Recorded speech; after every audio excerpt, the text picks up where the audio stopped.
Bismillahi rahmani rahim. Darsu capande jeego e go'aɓo on. Darsu noga e nayaɓe on e nder kasu subhatan yalla hawrnuge sawaba hiɗen e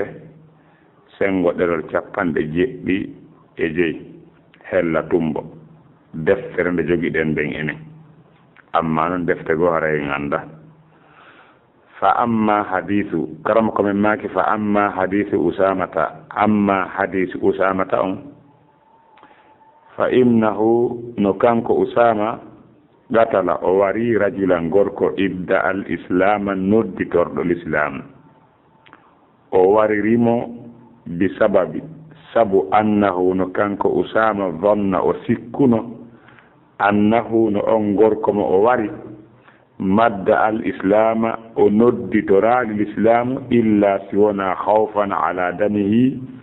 hulangol ƴiƴam makko ɗan wa malihi e jawdi makko ni war rajulu gorkole ida adhara al islama si o feññini l'islamu o feññini diina wajabal kaffu waɗɗike haɗitagol anhu e makko hatta yatabayyana ha ɓanga minhu e makko kañum gorko on ma yukhalifu dhalika konko lundoto diina kan ɓa o warimo wa anzala allahu ta'ala allah to ɗo jippini fi dhalika fi ɗum konngol makko ya ayyuha alladhina amanu kono gomɗinɓe ida darabtum si ɗum yahude fi sabilillah e ɓantugol laawol allah fatabayyanu taske ay koni tasabbatu tabite wata on hawju fal ayatu oɗo aya tadullu no tindina ala e hoore annahu no ko woni fi yajibu no waɗɗi alkaffu haɗitagol annu e neɗɗo feññinɗo l'islam watta sabbutu e tabitagol taho tabutugol taho fa ida tabayyana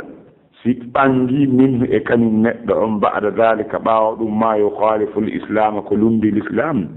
on say ɓutila o ware li qawlihi ta'ala sabu konngol allah to ɗon fatabayyanu allah daari taske walaw kana hara laatino la yuɓutalu kañum o neɗɗo wiwɗo la ilaha illa llahu o waretake ida qalaha so wi'i la ilaha illa llahu lam yakun laatatanoko littasabbuti laatanta ko tabutugol ma'ana hara wo ala nder to hande kadi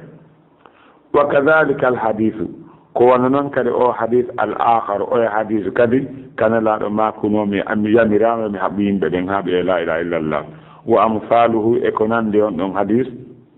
ma'ana mum ma zakarnahu ko jantiɗen ɗo ko jantiɗen ɗo ko ɗum ko jantiɗen kon wa anna man adhara al islama wonde no on feññinɗo l'islam wa anna wonde man azhara tawhida on feññinɗo tawhid wal islam wal islam wajaba hara waɗɗite al kaffu haɗitagol andu e makko illa si wona ida tabayyana si tawi hara ɓangi minhu e kañum neɗɗo on ma yunaqidu dhalika konko firtata konko o feññini wa dalilu on ala haga e hoore ɗum ɗo dalilu on wonde si tawi goɗɗo wowli la ilaha illallah koyo acce haaji o ko ɗum si o huway ko lundi la ilaha illallah dalilu mum on anna rasulallahi nulaɗo allah sallllahu alih wa sallam huwa alladi qala ko kankon la tigoni ko makani usama a qataltahu e a warimo ba'da ma qala ɓawnde o wi'i la ilaha illallah wa qala nulaɗo maati kadi umirtu mi yamirama an ugatila nnasa nde mi haɓata yimɓe ɓen hatta yaqulu ha ɓe wi'a la ilaha illallah nelaɗo makuɗo ɗum on wa huwa alladi ko kanko nelaɗo kadi woni ko maaki fil khawariji fi ɓe khawarijiyankoɓe nelaɗo maaki ayna ma laqitumuhum kala ka tawɗon ɓe faqutuluhum haɓeɓe wareɓe la in adraktuhum min kadi wallahi sini hewtike ɓe la aqtulannahum mi warayde qatla aadin waro aadiyankoɓe warta ɓe wareɓe waro aadiyankoɓe ɓen ma kawnihi wondude e laatagol maɓɓe kamɓe ɓe ɗo wiyeteeɗo hawarij wondude e laatagol maɓɓe min aksari nnasi ko jeyaɓe ɓurɓe ɗuudude yimɓe ɓen ibadatan ndewe wa tahlilan e sintirago wiigol la ilaha illa llah wa tasbihan e subbum hinagol hatta anna sahabata hano hewti sahabaɓe ɓen yahadiruna anfusahum sahabaɓe ɓen no yawo hoore maɓɓe indahum ka tan takko ɓen hawarijiyankoɓe hakke ko ɓe wakkili wa ta'allamuna ilma ɓen hawarijiyankoɓen ɓe andini ɓe gande min assahabati immode jungo sahaba ɓen falam tanfa'uhum ɗum nafaali ɓe la ilaha illa llah on nafaali ɓe falam tanfa'uhum nafaali ɓe yigol maɓɓe la ilaha illa llah wala kasratul ibadati wona ɗuɗugol dewe ɗen kadi woni ko nafi ɓe wala di'a'ul islami nafaali ɓe ko ɓe nodditori ko l'islam sanga hombo lamma dahara minhum sanga feeñino immorde e maɓɓe mukhalafatu shari'ati lundagol sharia on wa kadhalika kono noon kadi ma dakarnahu konko jantiɗen ɓaawo min qitalil yahudi immorde e haɓugol alyahuda ɓen wa qitalu sahabati e haɓugol sahaba ɓen bani hanifa golle no wiyetego bani hanifa wa kadhalika kono ni arada faalano nelaaɗo sallllahu alih w sallama nelaaɗo faalno an yahzuwa nde o haɓata banil mustaliki ngol ɗo leñol wiyetengol banil mustaliki nelaaɗo faalano haɓugol ɓeeɗo kadi o wara ɓe sanga hombo lamma akhbarahu tuma nde humputino nelaaɗo rajulum gorko min ɗum jeyaɓe e maɓɓe kañum ngol ɗo leñol on gorko ari o humpiti nelaaɗo annahum no kamɓe banil mustalik mana u zakata ɓe salite ittugol zakka woɓe sali ɓe ittata zakka nelaaɗo faala haɓoygol ɓe hatta anzala llahu ha allah jippini oɗo aya ya ayyuha alladina amanu ko onon yo gomɗinɓe in ja'akum si addani on fasiqijo binaba in habaru fatabayyanu taske ha andon siko gonga taw wa kana rajulu laati o gorko yeetiiɗo nelaaɗo ɓe salike ittugol zakka laati jakaadigan ko fenowo jatay ko o fenɗo alayhim e hoore bal mustalik ɓeɓe salaki wa kullu hada kala ko yewta ɗo fuu yadullu no tindina ala e hoore anna murada nabi ko faandi annabajo on sallllahu alih w sallam fil ahadis e ɗe hadiseje allati ɗen ihtajju biha e hadiseje ɗe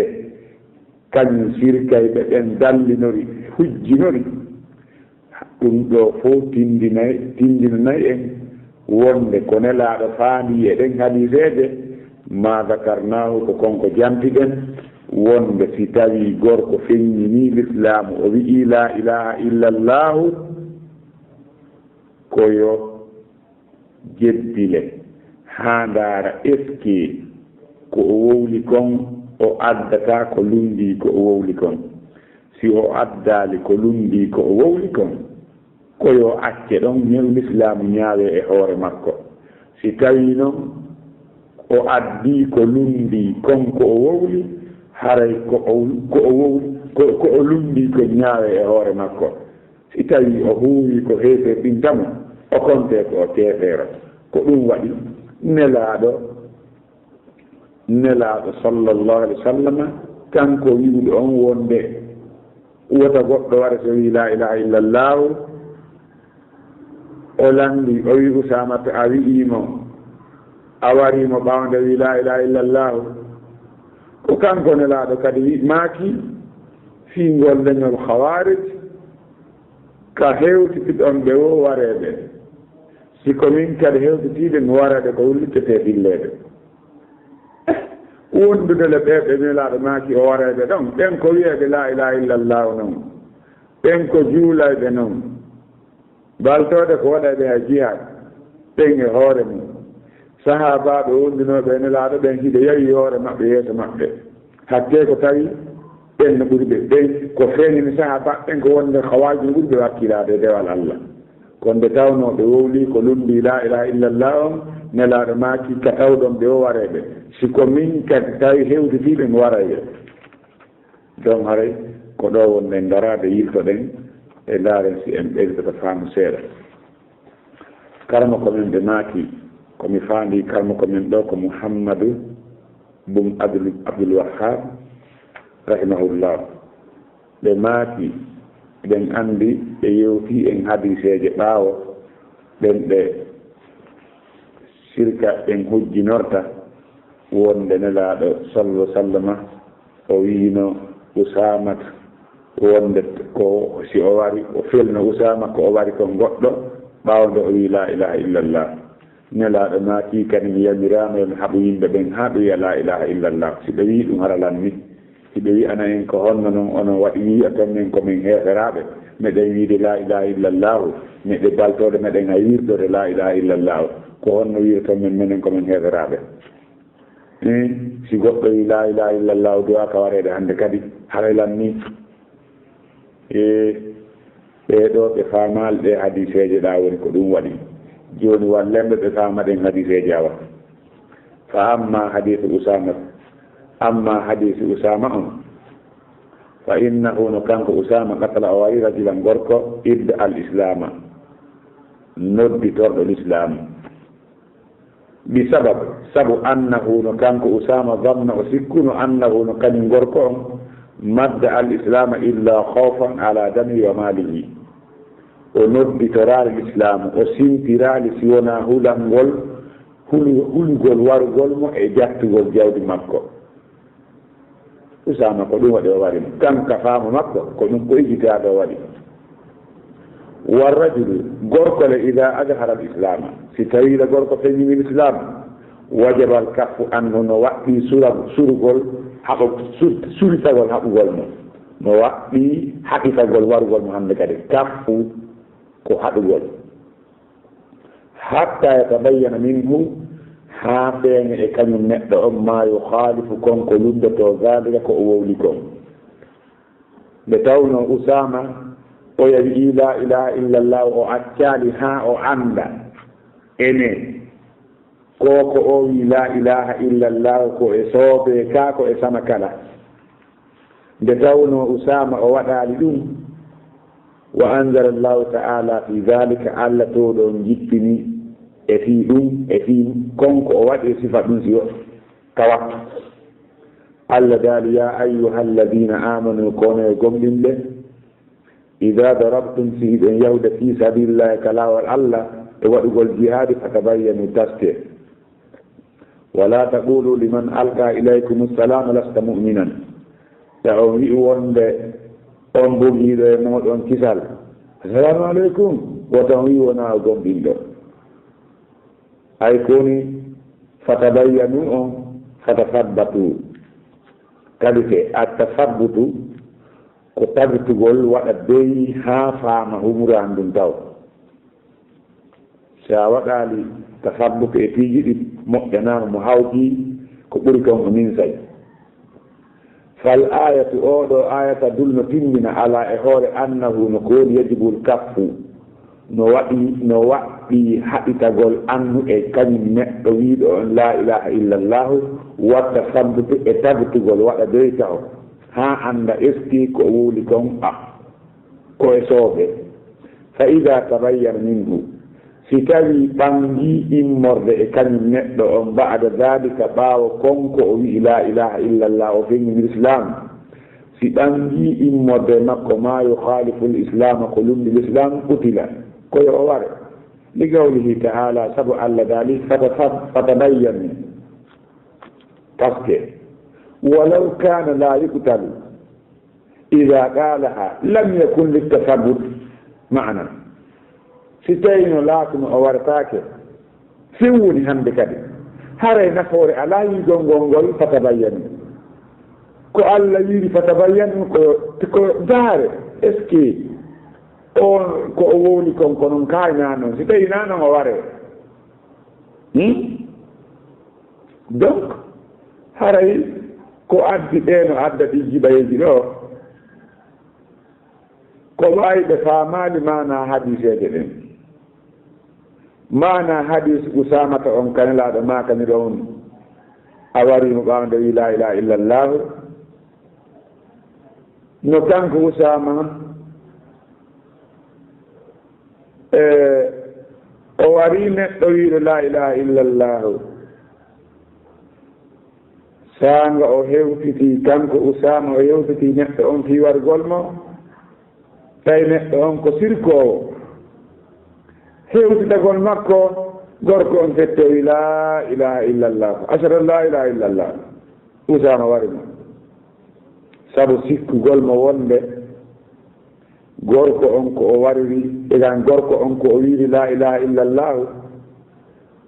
ko dakko hiwitorgol la ilaha illallah ko o wowli ɗum o wolaali ko o laɓɓinaali ko o wowli ko takhallusan ko fii sortagol daɗugol o wowliri alaa e oɗo hadis dalilu wonde kala wiiɗo la ilaha illallah ko o julɗo ƴiiƴam makko ɗan hisi o warataake ko woni tun ko woni on hadis ko dalilu wonde no waɗɗi haɗitagol e wiiɗo la ilaha illallahu taw haa ndaare alhaali makko eske ko o wowli kon no dan eske o huwata ɓaawo ɗum ko addata yo o ware karmo ko min dallinori oɗo ayata Allah daali ɗon ya ayyuha alladina amanu ida darabtum fi sabilillahi fatabayyanu ol o aya Allah yandiri tabaraka wa ta'ala nder oɗo aya ɗaɓɓugol ɓangal mbi ay ko ɗuweta tasabbutu ɗum ɗo tindini wonde si tawi feeñi ɓaawo ɗum feeñi ko lundi konko oɗo gorko woni e muɗum no waɗɗi yo huwondire endere no feeñiri noon e makko e alhaali makko no feeñiri noon si feeñi immorde makko ko lundi l'islam ko yo ware hay si tawi mo yiɗi la ilaha illallah si tawi no harano o wartanoke woni few ɓaawo nde wi la ilaha illallah haray nafoore alaano e ko Allah wiino kon fatabayyanu konngol Allah ngolle no woɗɗiti e waafeede nafoore kala ko Allah daali kon fof no wonde nafoore wonde hikma e kala hal haali ɗo mooɗo ala kulli haalin fa inna haditha usamata radiallahu anhu laysa fihi dalilun ala anna man qala la ilaha illa allah huwa mushrikun يعبد الأصنام والأموات والملائكة والجن وغير ذلك يكون مسلما على كل حال حديث أسامة وانتنجنا لعلى مكو دليل وند أميد لا إله إلا الله تيلي وسيرك وروي سنم وروي ميدي وروي ملائكة جن يكوين دون وند باتوا لا إله إلا الله كو جلو سيئيدون وكذلك الحديث الآخر قولني أي حديث كذب وأمثال صفة حديث وأمثاله وكذلك الحديث آخر وأمثاله صفة حديث معناه معنى ما ذكرناه وجنت بينكم أن من أظهر التوحيد نؤم فني التوحيد والإسلام وجب الكف أنه نوحي حديث قول مكة حتى تبين منه ما إلى أن يتبين منه حان فيه إمود مكة ما ينافر ذلك كثير تتقووا لكم والدليل دليلهم على هذا يهور كوكو يدن دو كو وقتي كو حتى قول مها عند اسكي كو أولكم كو وعدتا قلون ديدهم أن رسول الله من الله صلى الله عليه وسلم قال الذي قال أن لا ما كدو يعني أقتلته بعد ما قال لا إله إلا الله نلا ما كدو إني أوري مقاوم لا إله إلا الله وقال لما أمرت أن أقاتل الناس حتى يقولوا لا إله إلا الله يمرام من حقهم من هذا لا إله إلا الله هو الذي قال في الخوارج كون لا دون كمات في خوارجيا قوتين أينما لقيتموهم كلا كتولهم فاقتلوهم وريره كتولهم به لئن أدركتهم ملا رماك كرسيمي هيو تفك لمن لأقتلنهم قتل عاد مي ورا عاد ينقو يعني مي ورا ده ونو عاد ينقو نانغي بينه وإذا بطستم جبارين ma kawni wonde laatagol ɓe hawarijiyankoɓe min akthari nnasi ibaratan ko ɓurɓe ɗulde yimɓe ɓen dewal wa tahlilan e simpirango tasbiyan e subbuhinago hatta anna sahabata hano hewti sahaba ɓen yahqiruna hiɓe yayito anfusahum hoore maɓɓe indahen takko ɓeɗo neɗɗo yimɓe hawarijiyankoɓe wahum ɓe hawarijiyankoɓe ta'allamuna ilma ɓe andini ke gamɓe min assahabati immorde sahaba ɓen falam tanfa'uhum la ilaha illa llah nafaade ɓe la ilaha illa llah maɓɓe on wala kasratu ibada wona ɗuuɗugol maɓɓe dewe ɗen wala bi'a al islam wona nodditorogol maɓɓe l'islam nafi ɓe lamma zahara minhum ɗumane feeñimo immorde maɓɓe mukhalafata sharia lundago sharia on ɓeɗo hawarijiyankoɓe kadi gonɗum karam komin faandi ɗo ko wonde وكذلك الحديث الآخر وأمثاله يريد بالحديث الآخر قوله صلى الله عليه وسلم أمرت أن أقاتل الناس ko faandi o hadisi kadi ko laaɓa ka maaki ɗon mi yamirama nde mi heɓata yimɓe ɓen kala ko men ɓe ɓangiriɗo Mouhammad bin Abdoul Wahhab wonde maana hadisi on ko kala on feŋñiɗo l'islam no waɗɗi haɗitagol e makko ha ɓanga fiyaade makko en ɗum waɗi ala dali fatabayyanu fiyon ɗum yamirgol ngol tabayyanu on ɗan ɗaɓɓugol ɓangal ndi on no haten jini e mum si tawi laatake sikkene e mum amma so yonti la ilaha illallah sabu tun yo ƴiƴam makko hisi ɗon hara tabayyanu o ala toon hannde kadi refti karma ko men ɓe dallinori hannde kadi konko o yahi e muɗum wonde si o wii la ilaha illa usamatu nelaɗo maka ni usama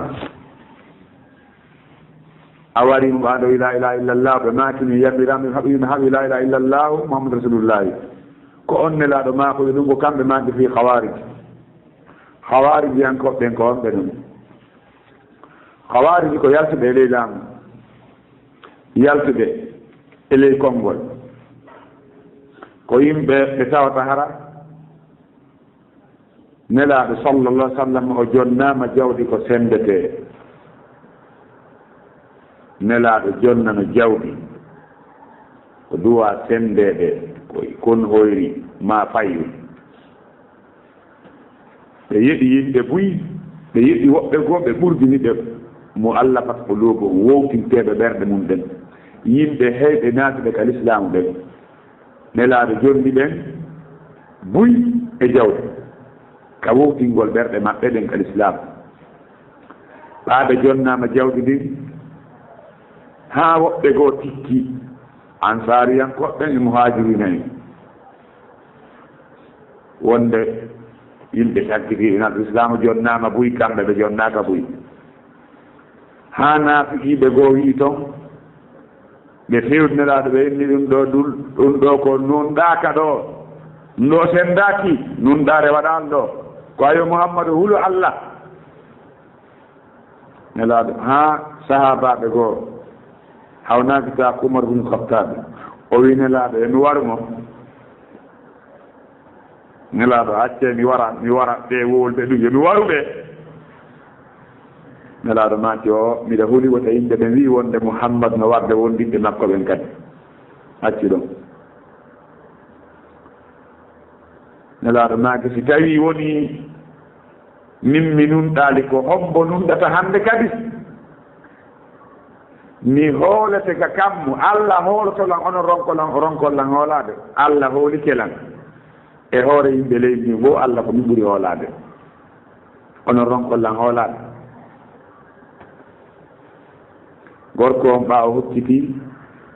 nelaaɗo maaki ko hombo waroytamo ko Khalid ibn al-Walid hawnaajitaa ko on woni ko waroyno kañum neɗɗo on nelaaɗo maaki on tawi la in aynama laqitumuhum faqtuluhum nelaaɗo waɗi mandaade are la in adraktuhum la aqtulannahum qatla aadi si mi yewtitike ɓe min mi warayɓe ko hultete hilleede waro aadiyanko mi warayɓe hawnaaki taa ko Khalid ibn Walid hewtiti ɓe wari hadisi on mi reenama kami woni ɗo ni kono si en daari ka deftere Bukhari 3611 hadis en yiyay toon si en daari ka Muslim 1066 en yiyay toon hadis on ka Bukhari donc haray ɗum ɗo tindini wonde ɓeeɗo la ilaha illallah maɓɓe on e ɗuuɗugol maɓɓe dewe e ɗuuɗugol maɓɓe dewe haa sahaa maɓɓen tigi wonduɓe nelaaɓe ɓen tigi fii ɓeeɗo hakke ko ɓe wakkilino nalɗini ɓe ɓeeɗo est ce que nafuno ɓe la ilaha illallah maɓɓe on nafaaɗi وكذلك كوني ما ذكرناه كجانك بينكم باو من قتال اليهود إما بحبغل اليهود وقتال الصحابة بني حنيفة صحابة بينكم حبكم بني حنيفة وكذلك كوني قد أراد النبي صلى الله عليه وسلم أن يغزو بني المصطلق نلا رفان نقل نقول له لن الكدي بني المصطلق ولن يلقوا كدي إنه بدأ أراد لما أخبره ثم لهم من رجل غوركو أنهم نكامل منعوا الزكاة بخلق يتقوا الزكاة نرى دفعها قلبه حتى أنزل الله تعالى هذا على جدنا يا أيها الذين آمنوا إن جاءكم فاسق بنبأ فتبينوا أن تصيبوا قوما بجهالة فتصبحوا على ما فعلتم نادمين كذي كوكو أيونو كما قتم سيحسان جانتقوا الزكاة oye bayo mustawi be salmani wo bala tri zakam kare wo be sali ne la de prepari si on jaka ko tugal ne tugal islam o prepari habo golde ko yo abaka ci diji kadi habo non be kadi sali be ittugo zakka law mana'uni iqalan kanu abdunaha ila rasulillah sallallahu alaihi wasallam la qataltum alayhi hatta yabdu aw kama qala radiyallahu anhu donc ɗum ɗo fof tindini wonno si goɗɗo wi la ilaha illallah haray ko nelaaɗo faande ɗe hadiseeje ko wonde mo wi'i la ilaha illallahu koyo taske ndaare alhaali makko tahawje wargol mo haa alhaali makko on taske wa kullu hada yadullu ala anna murada annabi sa sallam fi lhadis allati ihtajju biha ma dakarna ɗum ɗo fof tindinayi wonde ko nelaaɗo faandi e ɗe hadiseeje ɗe ɓe maaki ɗo aqataltahu ba'da an la ilaha illa llahu ma umirtu an uqatila annas hatta ashhadu la ilaha illa llahu ko nelaaɗo faandi e ɗum wonde si goɗɗo wi'i la ilaha illa llahu wonaali ɗum ɗon no danda mo wareede ko won ɗum dagotaako wargol mo tawa haa ndaara alhaali makko si o wuwata konko lumbi la ilaha illallahu yalla hawno sawaba darsu jinno juutude on yaafata yambi ko woni e juutude kono mi faalte ɓangina on haa faamu kono ko faama on raɓɓiɗi wondude si tawi on nani ko nafi on nderga hara jarne Allah weltana ɗon Allah du'anol ɗon lammin yo Allah dandu hara ko yingo mon waɗirde ɗum ɗo si tawi hara woniile ko lor abimana koko hawrodira e sawaba nan ɗon ga e faljere koyo on toro e Allah yo o yaafolan haray mi imminiraade si wona fi yo on faamu kono wama tawfiqi illa billah wallahu a'lam